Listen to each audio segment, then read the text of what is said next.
जैसे WCL का भी उस दिन हुआ कि इंडियन प्लेयर्स ने, मुझे याद आपने एक रात पहले बता दिया था कि 3 प्लेयर्स ऐसे हैं, 4 प्लेयर्स जो इस मैच में मतलब नहीं खेलेंगे, और फिर Aahista Aahista Aahista I think pull outs हुए होंगे, और फिर ये हो गया कि चलो जी अब ये मैच ही नहीं होगा।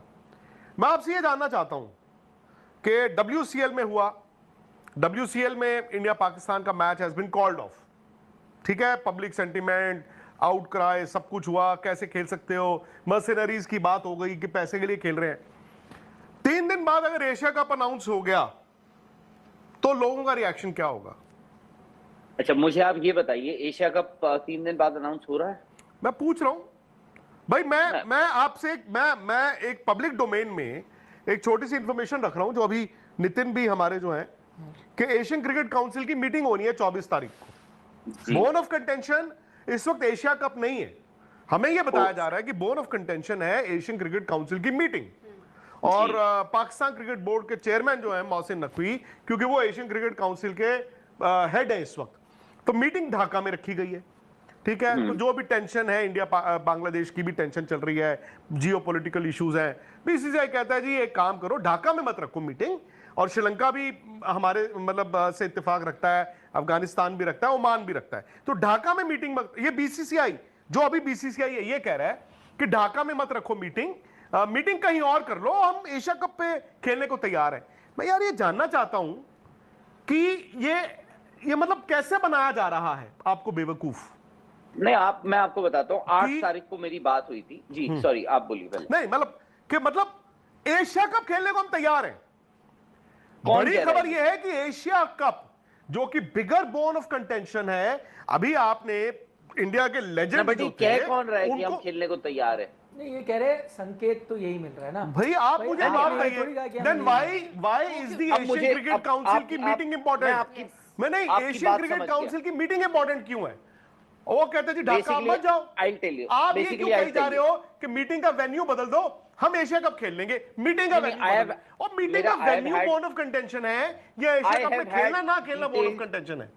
मैं ये I have had detailed discussions मेरी इस बारे में, जिन लोग हैं, मेरी 8 या 7 तारीख को मेरी बात हुई थी, और आई थिंक मैं लंदन में ही था, मेरी तब बात भी हुई थी, और आपको याद होगा हमने चलाया भी था ये, ठीक है, कि अभी फिलहाल, और इसीलिए क्या हुआ था, वो एशिया कप को आपको याद होगा, सुबह मैंने होटल के बाहर से, आई थिंक सुबह या उस दिन रात को मैंने ये करा था। खैर एनीवेज, तो उस दिन भी मैंने, अगर आप देखें, उस दिन मेरी हेडलाइन या मेरी स्टोरी का ये नहीं था कि एशिया कप होगा या नहीं होगा, या कब होगा, या कहाँ होगा, क्या होगा, यही था। बिकॉज आई थिंक ऐसा लग रहा है, सडनली ऐसा लग रहा है कि you are okay with playing against Pakistan, but you have bigger issues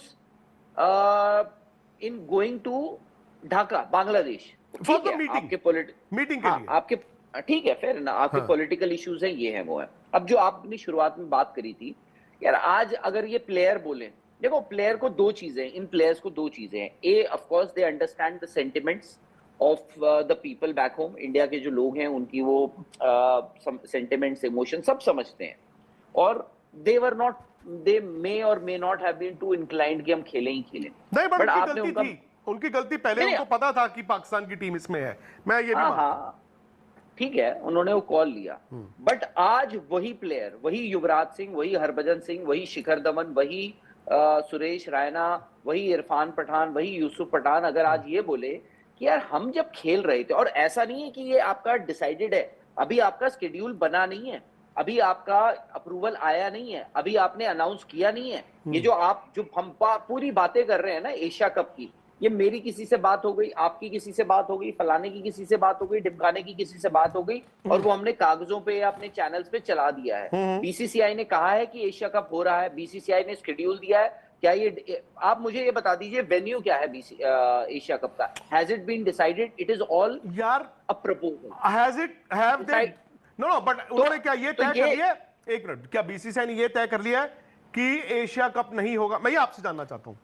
नहीं, बीसीसीआई वांट्स टू, मैं तो कह रहा हूं बीसीसीआई वांट्स टू, बट मैं वही बोल रहा हूं कि बीसीसीआई एशिया कप खेलना चाहता है। जो चीज वहां पर सूर्य कुमार यादव को जब गाली पड़ेगी या इंडिया के प्लेयरों को गाली पड़ेगी सोशल मीडिया पे, उसका आपको कोई लेना देना नहीं है।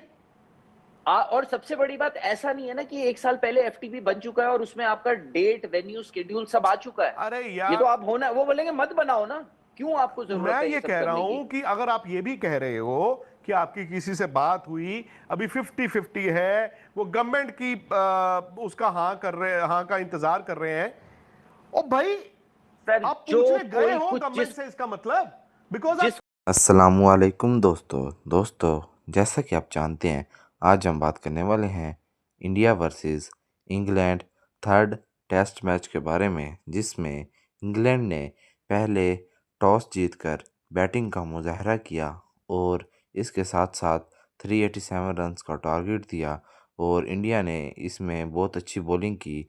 और जब इंडिया की बैटिंग आई तो इंडिया ने भी 387 रन्स बनाए और ये मैच बराबर हो गया। और इसके साथ साथ जब इंग्लैंड दोबारा बैटिंग पर आया तो इंग्लैंड ने इंडिया को 197 रन्स का टारगेट दिया।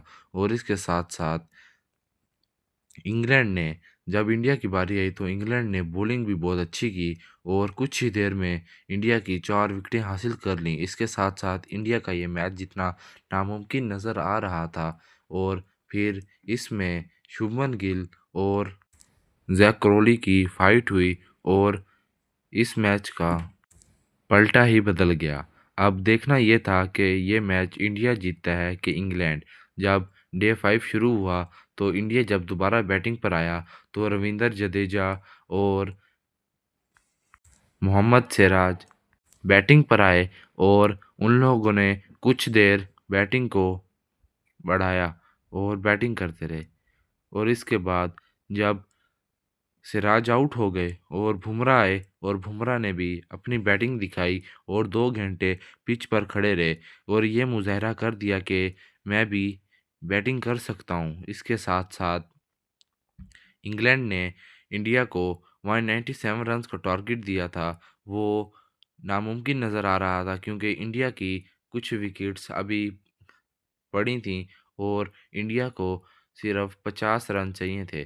और फिर इसके बाद इंग्लैंड ने अपनी बॉलिंग तब्दील की और बॉलिंग तब्दील करते ही इंडिया की 2 विकेट्स और हासिल कर लीं। अब इंग्लैंड का ये मैच जीतना बहुत आसान हो गया था। और फिर जब इसके बाद मोहम्मद सिराज और बुमराह बैटिंग पर आए तो उन्होंने मैच को 50-50 कर दिया। और जब बुमराह आउट हुए और इसके बाद जब मोहम्मद सिराज बैटिंग कर रहे थे कि इनसे थोड़ी सी गलती हुई जिसकी वजह से ये स्टंप्स आउट हो गए, क्योंकि इंडिया को सिर्फ 22 रन चाहिए थे। इसके साथ साथ अब देखना ये था कि ये मैच कौन जीतता है। इंडिया को सिर्फ 22 रन चाहिए थे और इंडिया ऑल टीम आउट हो गया और इंग्लैंड ये मैच विन कर गया।